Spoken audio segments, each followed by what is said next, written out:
Romeo ka kohë që është zhdukur nga ekrani. Dikur, a ishte në qendër të vëmendjes edhe për lidhjen e tij me Heidi Baci, por edhe për të qarat që ai bënte si një djalë i ndjeshëm. Por gjithçka ndryshoi kur Romeo Veshaj sulmoi. Ai u hodh në treg ministerial së bashku me artisten dhe këngëtaren Elvana Gjata.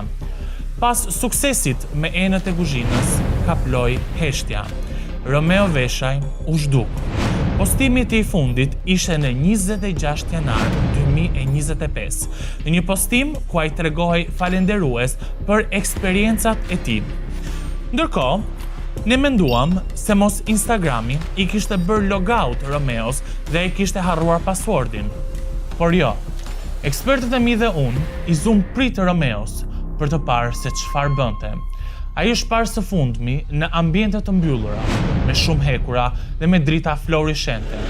Këto ambiente quhen ndryshe palestër.